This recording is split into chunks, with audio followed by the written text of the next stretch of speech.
નમસ્કાર વિદ્યાર્થી મિત્રો, એજ્યુટેકનો ચેનલમાં આપનું સ્વાગત છે। આજે આપણે જવાહર નવોદયમાં જે પ્રવેશ પરીક્ષા આવે છે તેમાં ગણિતમાં પ્રકરણ 10 સરાસરી ઘાતાંક અને વર્ગમૂળ એના દાખલાઓ શીખવાના છે। તો ચાલો જોઈએ। હવે જોઈએ ત્યાર પછીનો દાખલો। એની રકમ છે 7 વર્ગોની સરાસરી હાજરી 42 છે, એટલે કે 1 થી 7 વર્ગો જે આપ્યા છે એની હાજરી જે છે એની સરેરાશ આપેલી છે 42, જેમાંની 5 વર્ગોના મળી કુલ 200 વિદ્યાર્થીઓ હાજર હોય અને છઠ્ઠામાં 45 બાળકો હાજર હોય તો 7મા વર્ગમાં કેટલા હાજર હોય। હવે અહીંયા શું કીધું છે, 7 વર્ગોની સરાસરી આપી દીધી છે, કેટલી છે 42, વર્ગો કેટલા છે 7, 42 ગુણ્યા 7 કરવી તો કુલ વિદ્યાર્થીઓનો સરવાળો એટલે કે કુલ વિદ્યાર્થીઓ કેટલા થઈ જશે 42 ગુણ્યા 7, 7 દુ 14 ના 4 વધી 1, 7 ચોક 28 ને 1 29 એટલે 294 થઈ જશે કુલ વિદ્યાર્થીઓ, બરોબર। 1 થી 7 ધોરણના કુલ વિદ્યાર્થીઓ 294। હવે એમાંથી 5 વર્ગના વિદ્યાર્થીઓ કેટલા છે 200, તો એ બાદ કરી નાખવી, વધ્યા 94। છઠ્ઠા ધોરણના વિદ્યાર્થીઓ એટલે કે છઠ્ઠા વર્ગના વિદ્યાર્થીઓ કેટલા છે 45, 94 માંથી 45 બાદ કરવાના છે, 45 90 બીજા 4, 45 4 49। તો 7મા ધોરણમાં એટલે કે 7મા વર્ગમાં કેટલા વિદ્યાર્થીઓ છે 49, બરોબર। કુલ વિદ્યાર્થીઓ આપણને ખબર પડી જાય, 7 વર્ગની સરાસરી આપી છે એટલે કુલ સરવાળો એટલે કે 7 વર્ગોનો સરવાળો 249 છે, 294 છે કુલ વિદ્યાર્થીઓ। એમાંથી 1 થી 5 વર્ગોના 200 વિદ્યાર્થીઓ છે, છઠ્ઠા વર્ગમાં 45 છે એટલે 245 બાદ કરી દીધા, વધ્યા 49। અને સૂત્રની રીતે પણ લઈ એકવી, શું કીધું 7મો વર્ગ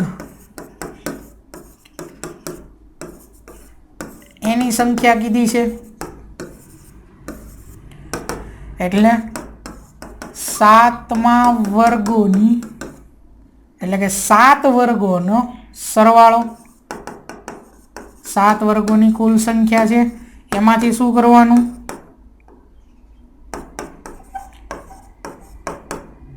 તે પૈકી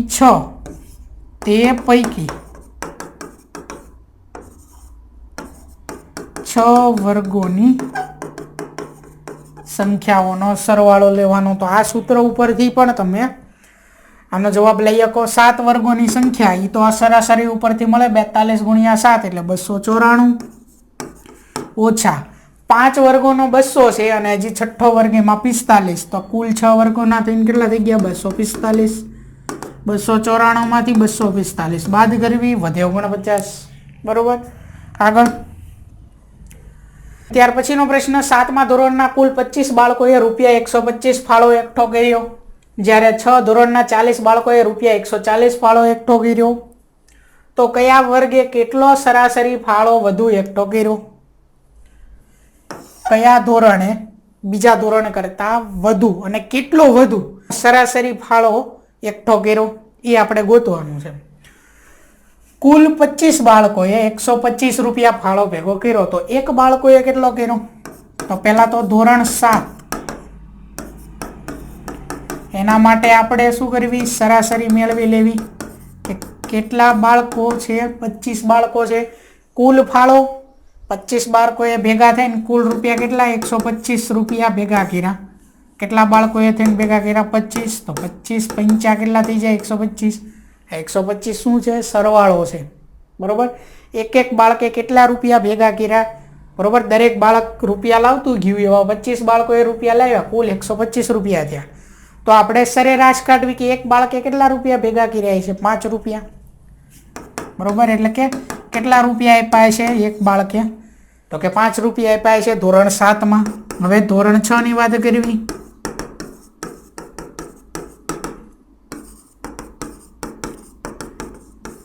બાળકોની સંખ્યા 40 છે અને કેટલા રૂપિયા ફાળો ભેગો કર્યો ₹140, એટલે આ 0 0 કેન્સલ, અહીંયા 4 ના 2 દુ 4 થઈ જાય અને અહીંયા 7 દુ 14, 2 2 કેન્સલ, 7/2 એટલે કે 7ના 2 ભાગ કેટલા થઈ જશે 3.5 3.5 એટલે ધોરણ 6 માં દરેક વિદ્યાર્થીએ 3.5 રૂપિયા આપ્યા, ધોરણ 5 માં દરેક વિદ્યાર્થીએ 5 રૂપિયા આપ્યા. આપણને શું કીધું છે, કયા વર્ગે કેટલો સરાસરી ફાળો વધુ એકઠો કર્યો? તો વધુ તો કોને કર્યો છે? 7મા વાળાએ કેટલો વધુ કર્યો છે? તો કે 5.0 માંથી આપણે 3.5 બાદ કરી નાખવી, બરોબર. એટલે 0 માંથી 5 બાદ ન થાય. અહીંયા 10 માંથી 5 બાદ કરવી એટલે 5, 4 માંથી 3 બાદ કરવી એટલે 1.5 રૂપિયા વધુ ફાળો ભેગો કર્યો ધોરણ 7એ, બરોબર. એટલે વિકલ્પ ડી જે છે ધોરણ 7 જે છે એને રૂપિયા 1.5 વધુ ફાળો ભેગો કર્યો. આગળ, ધ્રુવ અને દિવ્યેશની સરાસરી ઉંમર 16 વર્ષ છે. ધ્રુવ અને હાર્દિકની સરાસરી ઉંમર 14 વર્ષ છે. જો ત્રણેયની સરાસરી ઉંમર 16 વર્ષ હોય તો હાર્દિક કેટલા વર્ષનો હશે?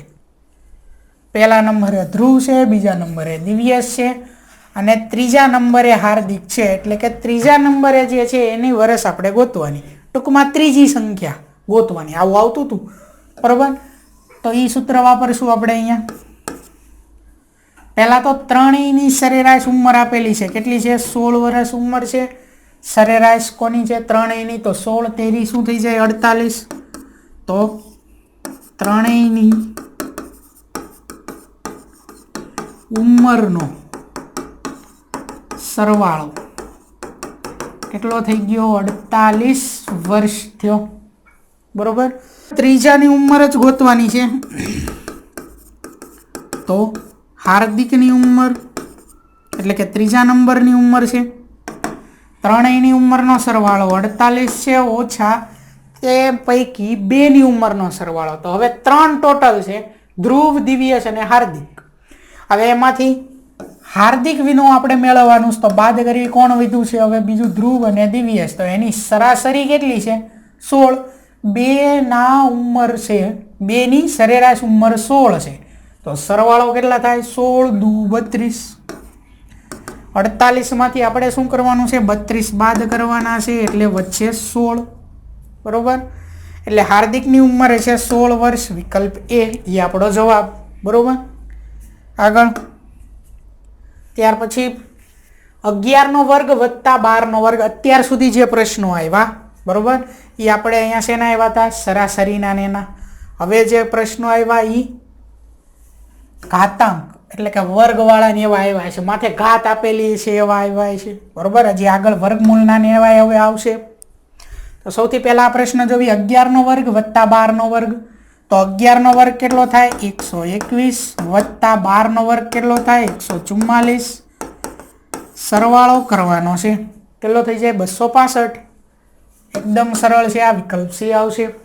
આગળ, ત્યાર પછીનો પ્રશ્ન 8નો વર્ગ વત્તા 7નો વર્ગ. અહીંયા ઓછા છે, બરોબર. ઓછા 10નો વર્ગ બરાબર શું આવશે? 8નો વર્ગ થાય 64 વત્તા 7નો વર્ગ 49 ઓછા 10નો વર્ગ 100. તો પહેલા સરવાળો થાય, બરોબર. ભાગુ સગબાના નિયમ મુજબ પહેલા સરવાળો થાય.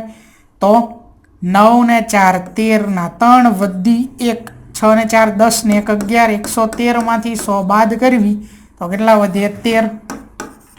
એટલે વિકલ્પ આવશે એ 13, બરોબર. આગળ, ત્યાર પછી જોવી 5ની 3 ઘાત વત્તા 5નો વર્ગ.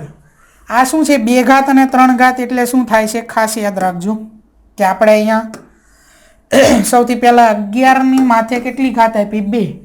એનો મતલબ થાય આ 11 એને 2 વખત લખવાના. આ એક વખત, આ બીજી વખત. કેટલી ઘાત છે? 2 ઘાત છે, તો 2 વખત લખ્યા. વચ્ચે ફરજિયાત ગુણાકાર આવે. 11 ગુણ્યા 11 કરો એટલે 121 થાય. બીજું શું આપ્યું છે? 12. તો બસ એવી જ રીતે છે અહીંયા 12 માથે 2. તો 12 ને કેટલી વખત લખશું? 2 વખત.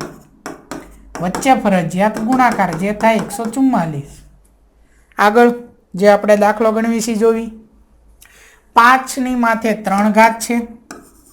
એનો મતલબ 5 જે છે એ કેટલી દાન લખશું આપણે? 3 દાન, બરોબર.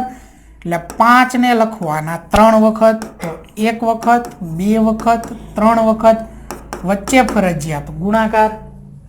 પચો પચો 25, પંચા કેટલા થઈ જશે 125, 5નો વર્ગ, 5નો વર્ગ એટલે શું થાય 5 ને લખવાના છે 2 વખત, વચ્ચે ફરજિયાત ગુણાકાર, તો 55 25 125 માં 25 બીજા ઉમેરવી એટલે થઈ જાય 150, વિકલ્પ બી આપણો જવાબ। આગળ 4 ની 4 ઘાત વત્તા 4 ની 3 ઘાત વત્તા 4 ની 2 ઘાત ગુણ્યા 0।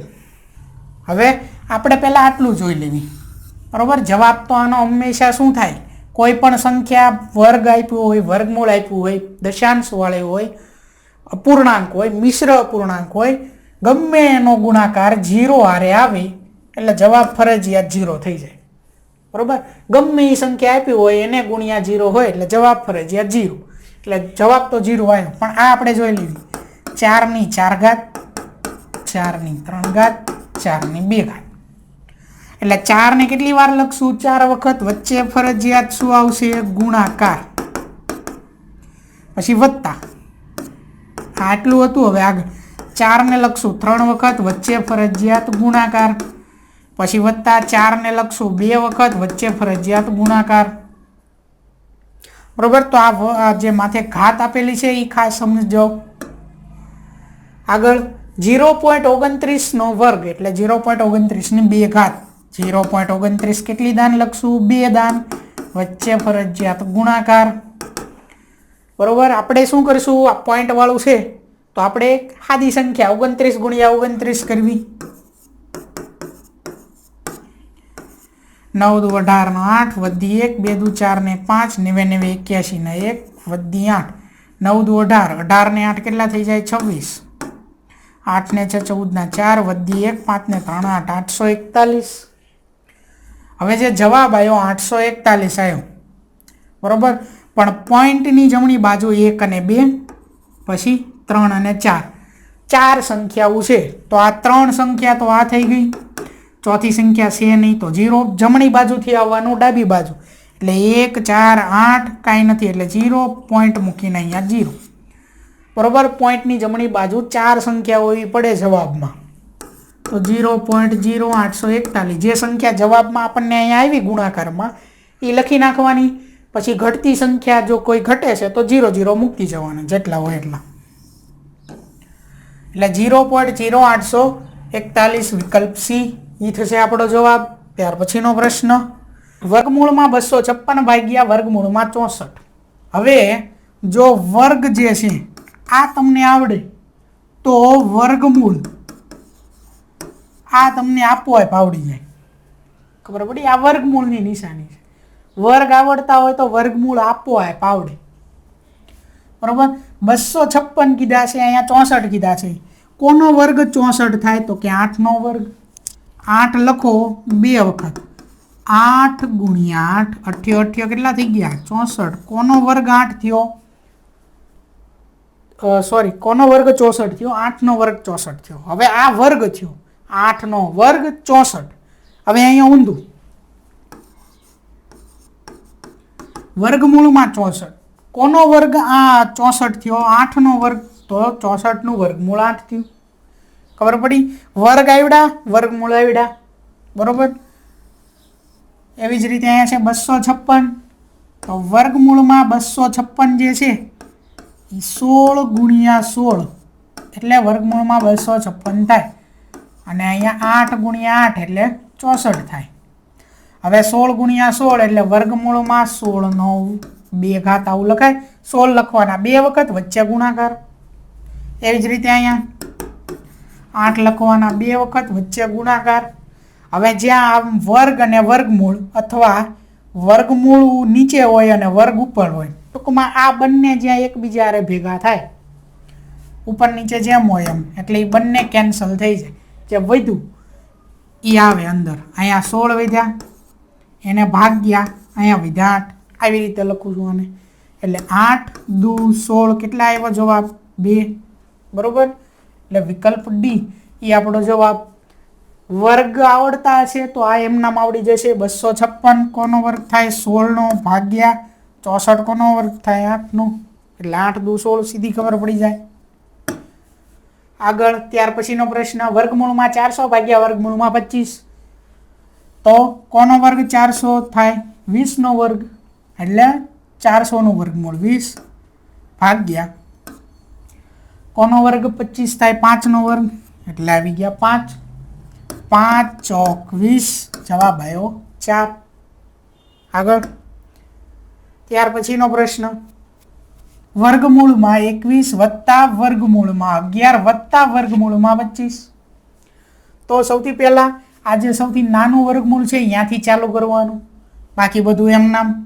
એટલે આ વર્ગમૂળમાં 21 જે છે એ એમ નામ રહેશે, પછી વત્તા વર્ગમૂળમાં 11 જે છે એ પણ એમ નામ રહેશે, વત્તા આ જે વર્ગમૂળમાં 25 છે, બરોબર, એનું આપણે વર્ગમૂળ કાઢવાનું છે 25 નું.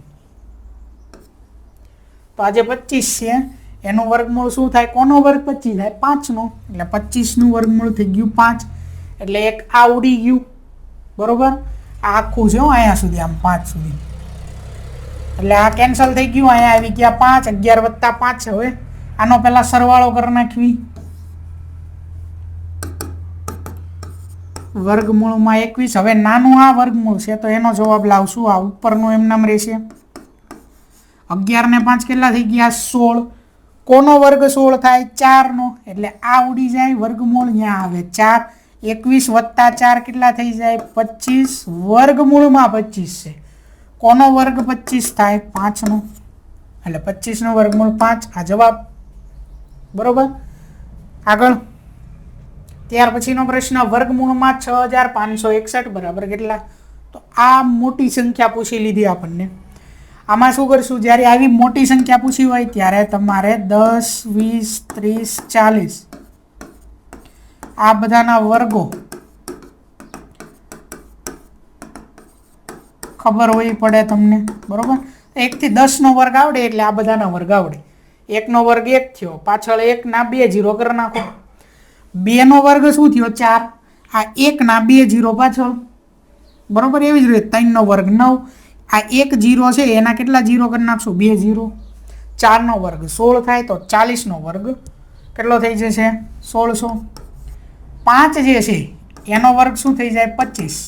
તો આપણે 50 નો વર્ગ છે, તો આ 1 ના કેટલા 0 થઈ જશે? પાછળ 2 0. 50 નો વર્ગ 2500. 60 નો વર્ગ કેટલો થશે? 3600. 70 નો વર્ગ 4900. 80 નો વર્ગ 6400. 90 નો વર્ગ કેટલો થશે? 8100. હવે જુઓ 6561 ઈ ગોતો, ક્યાં આવે? કોની વચ્ચે આવશે? તો એ અહીંથી આવે 80 એનો વર્ગ અને 90 એનો વર્ગ એની વચ્ચે આવે, એટલે 6400 8100 ની વચ્ચે ક્યાંક આવશે 6561. આટલે ખબર પડી. એટલે આપણો જવાબ 80 અને 90 એની વચ્ચે ક્યાંક હશે. તો વિકલ્પ તમે જુઓ તો 29, 39 અને 61, આ એક કઈ 80 અને 90 ની વચ્ચેની સંખ્યા છે? નહીં, એક જ વિકલ્પ વધ્યો, C 81. સીધો અહીંથી જવાબ આવે. આ મેં લખ્યું દરેક એટલે વાર લાગી, નહીં તો સીધી ખબર પડી જાય, બરોબર. વર્ગો આ બધા આવડે એટલે. 80 નો વર્ગ કેટલો થઈ જાય? 6400. 90 નો વર્ગ 8100. એની વચ્ચે ક્યાંક હોય તો વિકલ્પ C, બરોબર. હવે જો કદાચ આપણી પાસે વિકલ્પ નથી અને જવાબ લાવવો છે તો શું કરશું? અહીંયા સુધી ખબર પડી ગઈ. હવે 80 અને 90 ની બરોબર વચ્ચેની સંખ્યા કોણ હોય? 85. એનો વર્ગ કરવાનો. હવે જે સંખ્યાનો એકમનો અંક 5 હોય એનો વર્ગ કરવો એકદમ સહેલો. પહેલા 5 નો વર્ગ લખી નાખવાનો એમ નામ. આ 5 નો વર્ગ લખ્યો. હવે અહીંયા કોણ વધ્યું? 8. હવે જ્યારે આપણે એકડા બોલવી છીએ ત્યારે 8 પછી કઈ સંખ્યા આવે છે? 9. તો 8 અને 9 નો ગુણાકાર, 8 9 કેટલા થાય? 72. તો આનો વર્ગ થઈ ગયો, ખબર પડી. તો હવે જુઓ 85 નો વર્ગ 7225 છે, 80 નો વર્ગ 6400 છે, એટલે 80 એનો વર્ગ અને આ 85 એનો વર્ગ એની વચ્ચે ક્યાંક એટલામાં આવ્યું હોય. 80 થી 85 ની વચ્ચે, 80 થી 85 વચ્ચે 81, 82, 83, 84 આ 4 સંખ્યા છે. આ 4 માંથી કોઈ એક જવાબ હોય, બરોબર. 81, 82, 83 અને 84 આ 4 માંથી કોઈ એક જવાબ હોય. હવે શું કરવાનું છે આપણે? આ બધી છે સંખ્યાઓ, એનો એકમનો અંક એનો જ વર્ગ કરવાનો છે. દશકનો અંક તો બધામાં શું છે? 8 જ છે. ભૂલી જાવી, ઘડી કાઢ નાખો. 1નો વર્ગ 1, 2નો વર્ગ 4, 3નો વર્ગ 9, 4નો વર્ગ 16. હવે આપણો જવાબ એનો એકમનો અંક અને અહીંયા જે ક્યાંય આપ્યું છે આના એકમના અંકો જોવાના છે. આનો એકમનો અંક 6 છે, આ તો એકમનો અંક જ છે અહીંયા 9, 4, 1. બંને કોના હરખા છે? 1ના. અહીંયા કોણ હતું? 81. આનો જવાબ 81નો વર્ગ. બરોબર. પહેલા 0 વાળી સંખ્યાના વર્ગ, પછી 5 વાળી સંખ્યાનો વર્ગ. એકદમ સહેલો. 5નો વર્ગ 25 લખી જ નાખવાનો. પછી એકડા બોલવી ત્યારે અહીંયા જે સંખ્યા આપી હોય એની પછી તરત જે સંખ્યા આવતી હોય એ બેનો ગુણાકાર, એટલે 8 9 72. આ 85નો વર્ગ. 65નો કીધો હોય તોય ખબર પડી જાય. 5નો વર્ગ 25, 6 7 42. બરોબર. આગળ હવે એટલે આમાં આવશે વિકલ્પ સી 81. ત્યાર પછીનો પ્રશ્ન, કઈ સંખ્યાનું ગુણનફળ તે જ સંખ્યા વડે ગુણતા 1681 આવે? કઈ સંખ્યાનું ગુણનફળ તે જ સંખ્યા સાથે ગુણતા, એટલે કે આવી રીતે 4 × 4 કરવી તો 16 આવે. એટલે કઈ સંખ્યા, બરોબર, એને કઈ છે એવી સંખ્યા કે જેને એની જ્યારે ગુણી તો જવાબ 16 આવે, એવું પૂછ્યું છે અહીંયા. નહીતર 8 દુ 16 થાય, 2 8 16 થાય, પણ અહીંયા એક 8 છે તો બીજા 2 છે, તો એવું નહીં. બંને સંખ્યા સરખી જ હોવી જોઈએ અને જવાબ 16 આવવો પડે. બરોબર. બંને સંખ્યા સરખી જ હોવી જોઈએ અને બે સંખ્યાનો ગુણાકાર 36 આવવો જોઈએ, તો 6 6. બરોબર. નહીં તો 18 દુ 36 થાય, 9 ચોક 36 થાય, પણ બંને સંખ્યા સરખી હોવી જોઈએ. એવી જ રીતે બંને સંખ્યા સરખી હોવી જોઈએ અને એનું ગુણનફળ ગુણાકાર 1681 આવવો પડે. બરોબર. તો સૌથી પહેલા 10નો વર્ગ 100, 20નો 400, 30નો વર્ગ 900, 40નો વર્ગ 1600. જો થોડાક જ આગળ છે એટલે 40નો વર્ગ કેટલા થાય? 1600. અને બીજા 50નો વર્ગ 5 5 25, પાછળ 00. 1600 અને 2500 ની વચ્ચે છે 1681, એટલે 40 થી 50 ની વચ્ચે આવ્યા હોય તો જોવો વિકલ્પ આ બધા ઈ જ છે. બરોબર. એક આ 40 નો આવે, 1600 છે એટલે આ 3 તો હોઈ શકે. બરોબર. તો આવો વિકલ્પ આપ્યો હોય ત્યારે એકદમ સરળતાથી જવાબ આવે, પણ આવો આપ્યો હોય એટલે ગણતરી કરવી પડે. એટલા માટે મેં અહીંયા તમને આખી ગણતરી સમજાવી. બરોબર. તો શું કરીશું હવે આપણે? 40 50 ની વચ્ચે છે, બરોબર. વચ્ચેની કિંમત અહીંયા લઈ લેવી 45નો વર્ગ. તો એકમનો અંક 5 છે, એકદમ સરળ થઈ જાય. 5નો વર્ગ થયો 25. 4 પછીની સંખ્યા કઈ આવે? એકડામાં 5, બંનેનો ગુણાકાર. 4 5 શું થઈ ગયા? 20, એટલે 2025. તો એ પણ 1681 થી મોટા છે, તો 40 અને 45 એની વચ્ચે 41, 42, 43, 44 આ 4 સંખ્યા છે એનો જ વર્ગ ક્યાંક હોય. આનો જવાબ ઈ જ ક્યાંક હોય. હવે શું કરશું? ઘડીક આ 4 ને આપણે ભૂલી જવી.